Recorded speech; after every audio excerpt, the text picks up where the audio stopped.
Everyone, this review has been a long time coming, but I'm coming to you guys to talk about The Sun and the Star, a Percy Jackson adventure. I think that's the official name. Guys, there's a reason it took me this long to get to this book review. I mean, it's a new book by Rick Riordan and another author. It came out like almost 2 months ago at this point. But guys, I didn't buy this book. In fact, I got a free trial of Audible, Amazon Audible or whatever it's called, to listen to it. I really did not want to spend my money on this book, and it turns out I was right because it didn't deserve my money. You can probably already tell my thoughts about this book, but just because there were a few good things, I'm going to talk about the good things in this book first. And if you weren't already aware, spoilers are in this video, so if you haven't read the book, swipe away. The first good thing about this book is that it had Percy Jackson in it. He wasn't like personally in it, like in person, but he was in an iris message, so he was still in it. But if they had not had Percy Jackson in this book, I would have gone crazy. It's a Percy Jackson book. If they had misfired on that, it would have been the worst thing ever, but they had him in the book, so I'm just like, thank you so much. It wasn't for that long, it was like one chapter, but still, it was great. Also, when Nico and Will were first ascending into the underworld,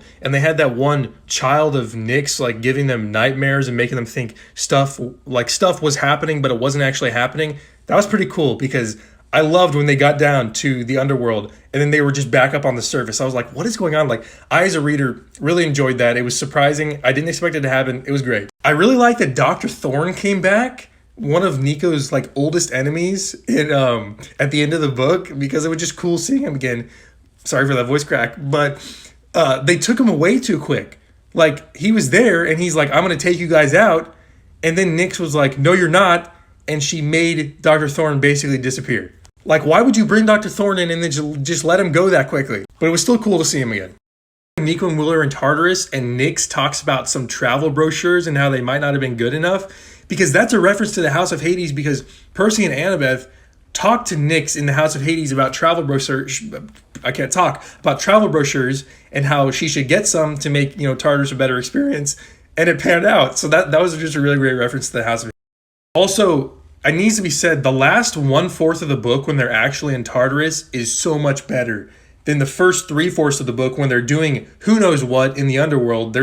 This book has almost no plot. I'm going to get into that in a second. Also, a few more good things here. At the end of the book, when Nico had that dream with his mother, Bianca, and Hades, and they were all in the dream together, that was really great. That was a really good, fulfilling moment for Nico, for the family to see each other all together again. I mean, that was one of the best parts of the book. And then actually hearing more about Will's backstory, like with his mother on the streets. I don't know if they were on the streets, but like going around touring, playing music for people, all that stuff. You can see why Apollo wanted to be with his mom.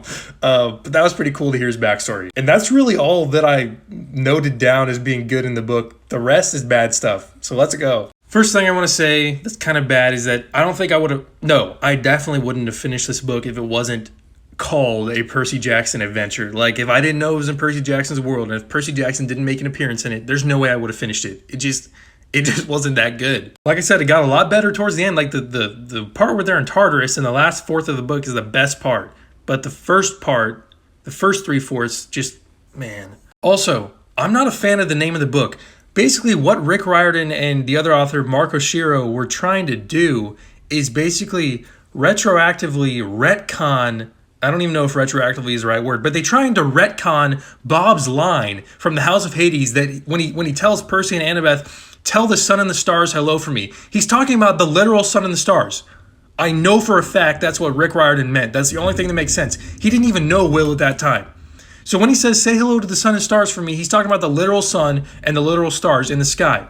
But in this book, they're trying to retcon that and make it seem like he was actually referring to Nico and Will, which makes absolutely no sense. Like when they get down to Tartarus to save Bob, he's like, my sun and my star came for me. He says something like that. And I'm just like, that is the most cringeworthy thing ever. That is not what Bob meant in the House of Hades when he said that line. I mean, Will being the sun makes sense because he's the son of the sun god, but Bob didn't know Will when he first said that line. And also, Nico isn't a star in any sense of the word. Like, some of the readers of the books think he's a star because they love his character, but like in the book series universe, he's not a star at all. So I hate that. I just went on a rant, but I hate that part. Also, it has to be said that almost the entire first 1/4 of the book is just Nico having dreams.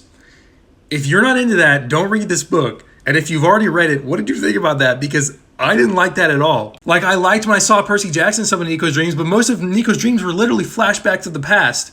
and they were so pointless. Like maybe they didn't even have much to do with the story. I honestly feel like Rick Riordan and Mark were just trying to use up screen time of the book, like use up book time. Like just write more words, honestly. Also, there's just a ton of internal monologue with Nico just thinking about random stuff, like stuff that really doesn't even matter at all.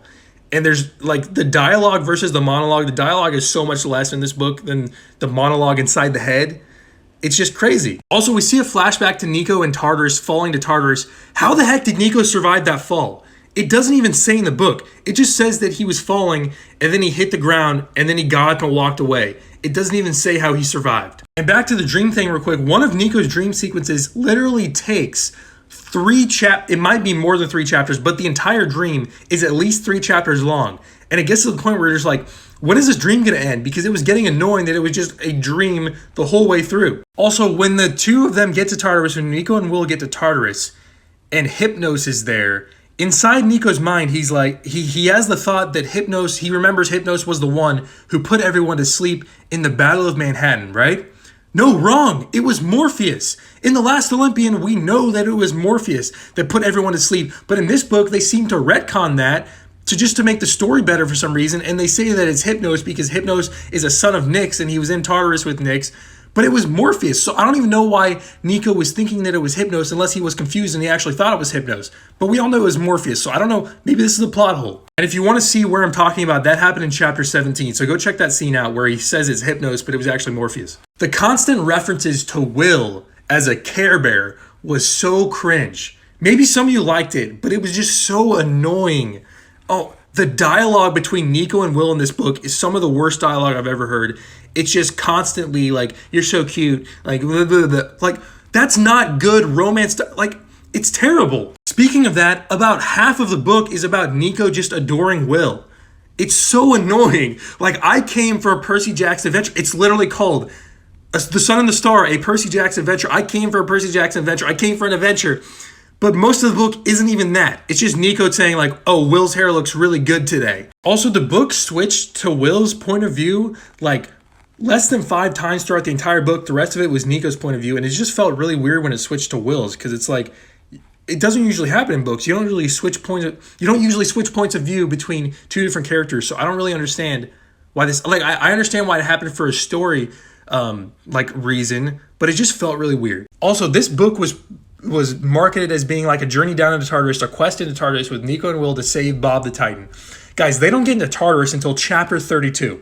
I think that tells you all you need to know. This book is not even close to being about an actual quest. It's more of a romance. And if you're not into romances, you're not going to like this book. Like I said, I didn't come to this book for a romance. I came to this book for a Percy Jackson adventure. That is not what I got. I mean, not even close. This is easily the lamest quest in any Percy Jackson book ever. It's so lame. Also, when they get down into Tartarus, they meet this like mania called Amphithemes, and he kept talking about a child he needed to protect and children he needed to protect, and that just felt so creepy to have a monster talking about children.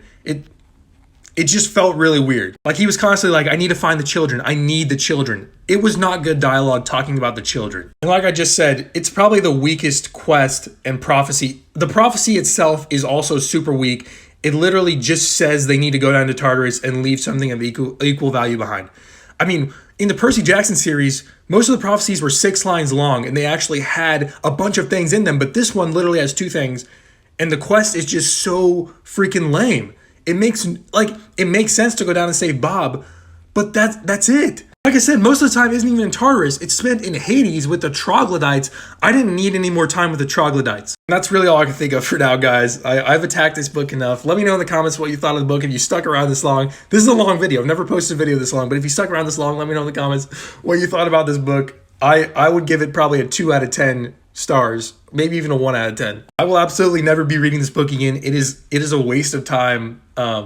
I really hope the book that comes out this September, that's a Percy Jackson book with Percy, Annabeth, and Grover, is better. I have high hopes for it because it's that trio, but I really hope it's better. I really hope Rick Riordan can redeem himself from this book. I mean, I really thought the Trials of Apollo were the least good books in the Percy Jackson universe, but this one now, The Sun and the Star, takes the cake for the worst book in the universe.